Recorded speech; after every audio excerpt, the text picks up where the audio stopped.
Hey everyone, and welcome back to my channel. I'm Mary, and this is Great Light Rising. Today we're going to talk about the 7 steps that people typically go through on a spiritual awakening journey. First of all, what is spiritual awakening? Spiritual awakening is when you start to realize that something is going on out there that we haven't been told about, that there is more to spirituality than we have been led to believe. You start to believe not just in a higher power, but in all kinds of higher frequency energies, be they angels or your past loved ones, or the ascended masters, or the extraterrestrials, and you start to see everything differently. But in the beginning, there is great denial. In the beginning, we are stuck, we are trapped here in our belief system, into the belief system that we are raised into. There is a great deal of indoctrination in our culture, and it comes at us from multiple different directions, from the moment we are born until the moment that we pass, unless we wake up. A spiritual awakening means that we can step out of the programmed mind. Now, there are many different levels of awakening, and you might wake to a different level in this reality before you awake to a spiritual level, or the other way around. So at the end of this video, we'll talk about some of the other levels of awakening. But in this video, I just want to talk about the spiritual awakening. So how do you know you're having one? How do you know it's happening? First of all, the first stage is disillusionment. Disillusionment with the current system. You have a realization, an epiphany, that something is not right about what we've been told. And that can come in many forms. It might be something you overhear somebody say, and you realize that you've moved away from that belief. For many people, it starts with questioning their religion. So religion itself is a doctrine, an indoctrination program. And most religions are designed to give power to an authority figure within that religion. And sometimes we wake up to the idea that why should I give my power over to a third-party human when I can go directly to source? So this is often the beginning. Sometimes it's the death of someone close. Often it's a death that is what you might say premature. No death is premature. Every death occurs on the exact day that it is supposed to, in the exact way that it was supposed to. But if it's a child in our life that was taken from us, or a sister or a brother that hasn't reached old age, or a parent while we're still young and they're still young, then it feels like that moment was premature.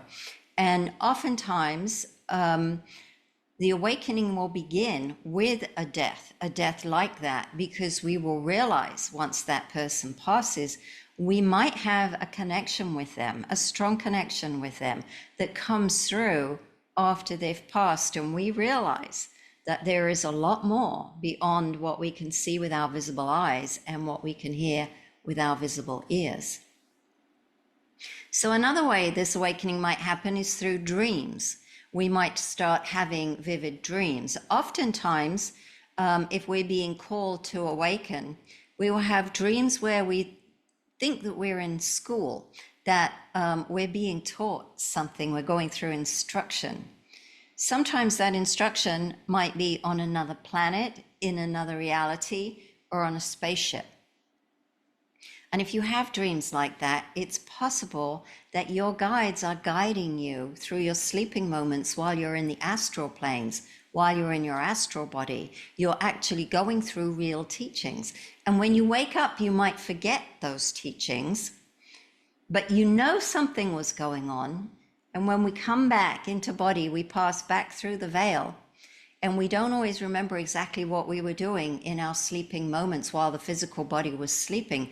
But we know something momentous was going on. And it influences our behavior. It influences our behavior the next day.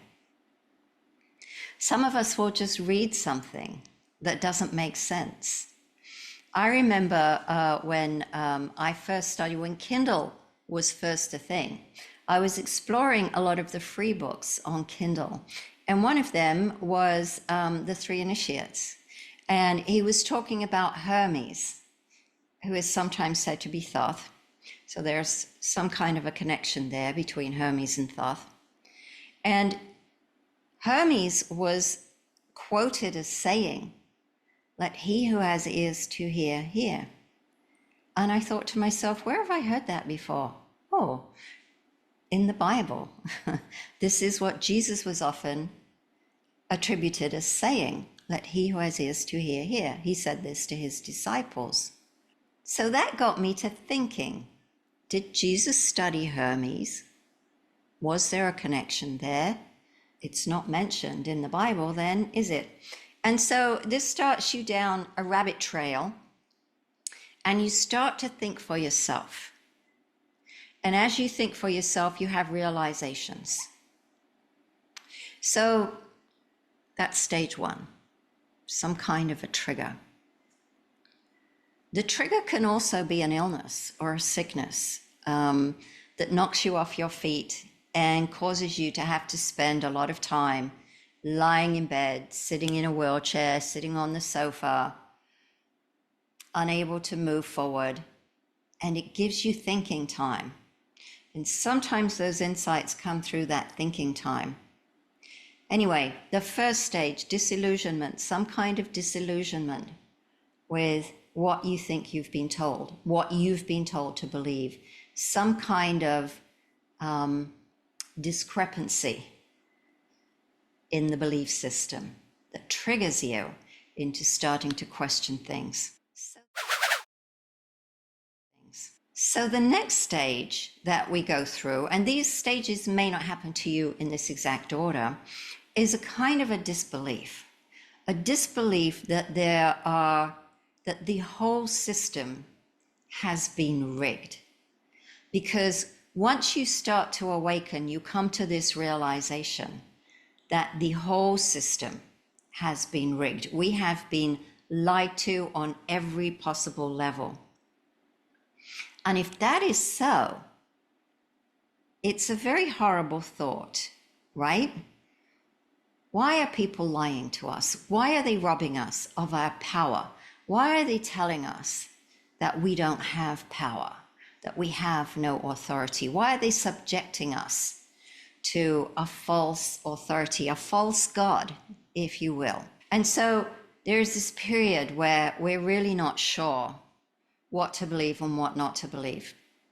And the problem with this is many of us will go through a disillusionment with the Bible, and yet there is no replacement. There's no new handbook.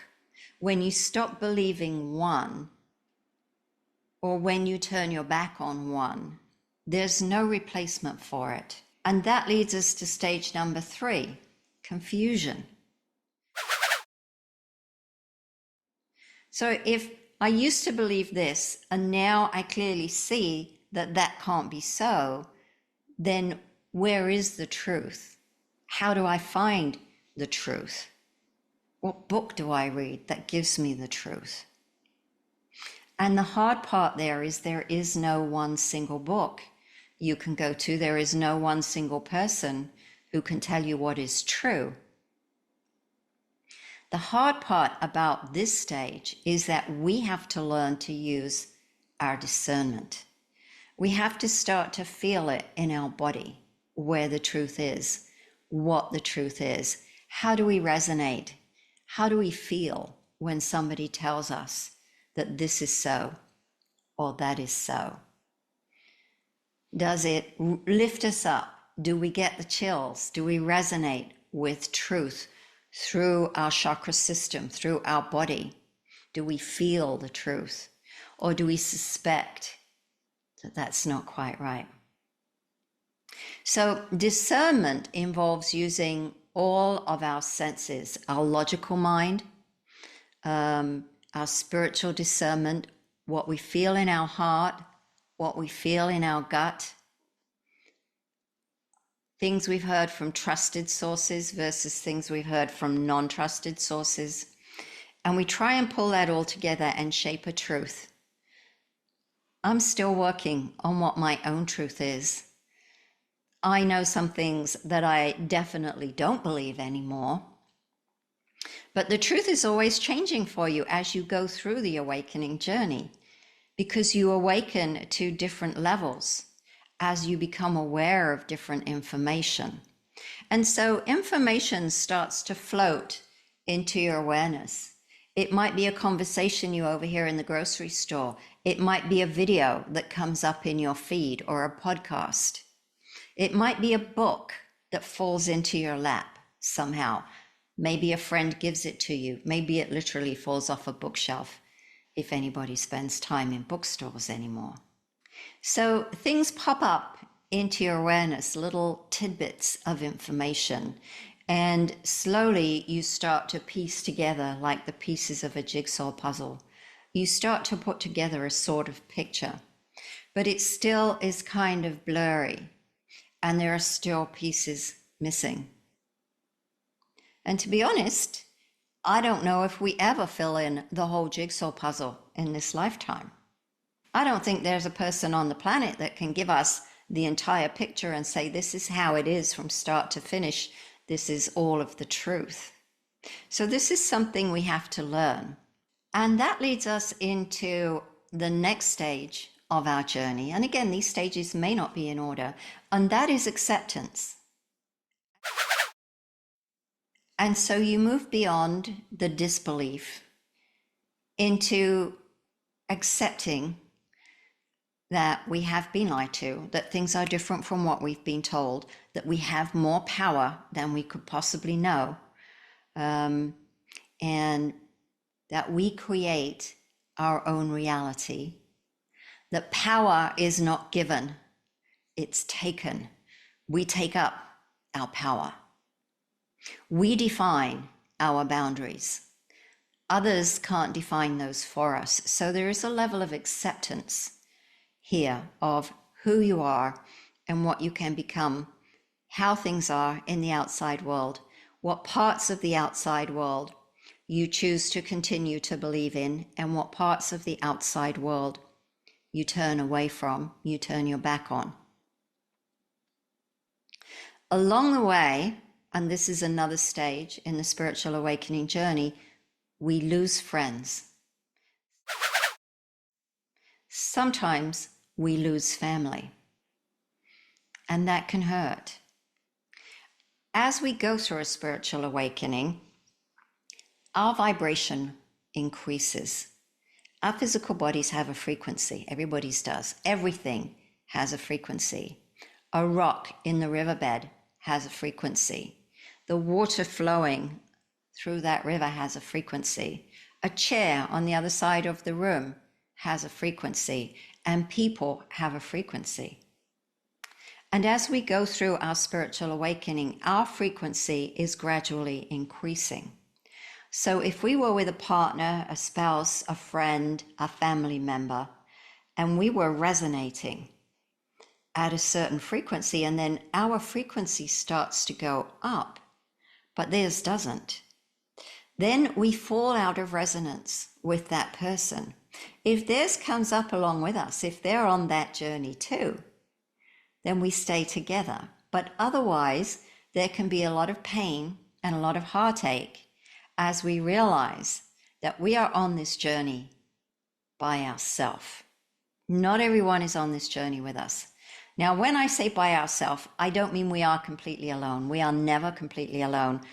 Part of the journey is figuring that out, that even in our aloneness in this physical incarnation, which sometimes many of us have to pass through a long period of being alone, even in that period of aloneness, we're never truly alone, because our guides, our spirit guides, and our deceased loved ones, and the angelic realm, They're always there with us, working with us, and we figure that out sooner or later. But in the meantime, we maybe lost some friends, we maybe had some conflicts with family members, and we feel like we're out on a limb. And it can be lonely, and it can be difficult out there. But once we've made that leap or slid up to that new vibratory level, we start to attract other people who are at that level with us. So while there might be a dropping away of old acquaintances, there is usually a coming in of new acquaintances as well. And this can happen not just in the physical self, but also in the spiritual self. We can have guides that were working with us that get replaced by guides of higher frequency. Sometimes we outgrow our own guides as we raise in our physical vibration. This is something we talk a lot about in Reiki Masterclass. When we go through a transformation in the Reiki Masterclass, through the ignition process, through the attunement process, our frequency continues to rise. And that means that sometimes there are guides who are working with us in spirit who no longer serve our new purpose, who maybe are no longer needed. And it's not anything bad or disparaging. It's just like graduating. You know, when you go to college and you have a problem with your calculus, you don't go back to your first grade math teacher and say, can you help me with this problem? You need a math professor at the college level. And so this happens in our spirit as well as around us in our physical awareness. The people that are around us slowly change. That doesn't mean, by the way, that we have to turn away from loved family members, even if they are not there with us. We can still interact with them, we can still love them, we can still be in their life, they can still be in our life. But now we have to realize that we are interacting with them on a different level, that we are interacting with them in a different way, that we are accepting. We have to learn to accept that they don't understand everything that we understand, that they may not have woken up to it yet. So we give them the respect that we would give anybody who is sleeping. We let them sleep. We don't disturb them. But it does alter the way that we interact with them. And that can be hard, but it's part of the journey, and we get better at it. At first, it's very difficult. And we say, oh, I can't be around that person. They're so negative. I can't be around them. And we feel fragile. We feel very fragile in our new awakening. But as the journey continues, we grow stronger and stronger. And after a period of time, we can go back to them and we can accept them where they are and allow them to be who they are, whilst not denying our authenticity. And we don't have to put it in their face either. We can keep it to ourselves. So keeping your spirituality to yourself is not denying your authentic self. Accepting somebody where they are is respecting them where they are. Trying to change them is not respecting that they are in a different place from us. We're all going to the same place. We're all climbing the same stairway to heaven, but they might have taken a different back road from us. We might have taken a more upfront approach, whereas they want to go on more of a winding journey, or the other way around. And so that's their prerogative.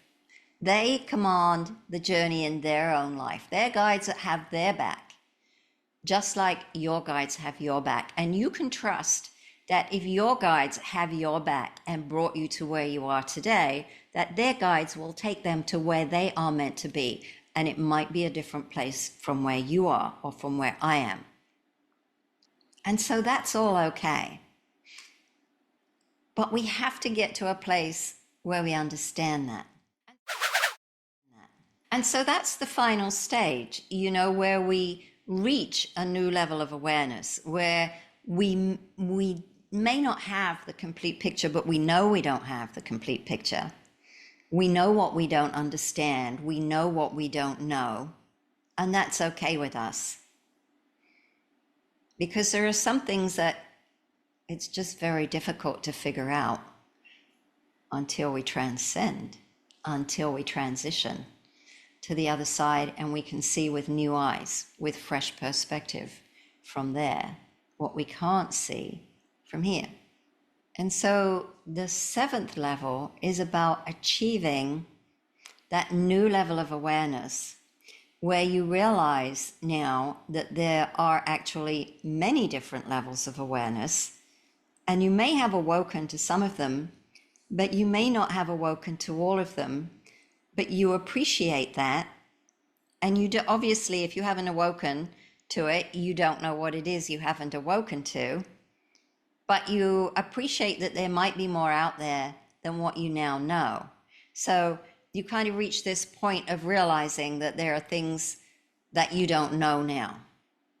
And that's okay with you because you're still on a journey of discovery. It's still a process of learning and discovery. And we develop a thirst for learning, a thirst for reading. We listen to podcasts. We find our gurus on TV, on the streaming channels. We find books that we devour like sponges soaking up water, and we just can't get enough knowledge. We meditate, we spend great hours pondering, maybe walking, philosophizing, and so on. If we find people that we resonate with, who are there with us in the same stage of the journey that we are in, we might spend hours and hours discussing and talking and exchanging ideas. And we try and find those people, or sometimes those people just find us. We fall into groups. We fall into friendships that we didn't know were possible in our previous perspective. And so there are many, many levels of awareness and awakening, and we may be in one or two of them, and we may not be in all of them. We may have awoken to, for example, the education system, the medical system, the religious system, the political correctness system, the woke system, and so on and so forth, the mainstream media, even some alternative media. Just because somebody is alternative doesn't make them right, right? Just because somebody is an alternative thinker or runs an alternative channel, alternative news channel, doesn't make them right either. Sometimes they're good sources of information, but we stop trusting 100% anything that anybody says. Like the flat earthers, right? I was a space systems engineer for a good deal of my adult career. And, I worked with GPS and satellite communications, like the Iridium satellite system and the cell phone systems and so on. And I worked with the engineers that built the algorithms that put these satellites on orbit. And so I laugh at the flat earthers because they must have never heard of Kepler's laws of motion. And they must have never heard of North Pole Wander. And they must have never heard of the fact that Earth's magnetic north is shifting, and that Earth has an axis, and that could only happen if it was spherical, not if it were flat. So some of us may have awakened to these more practical levels of awareness first and reach our spiritual awakening later on.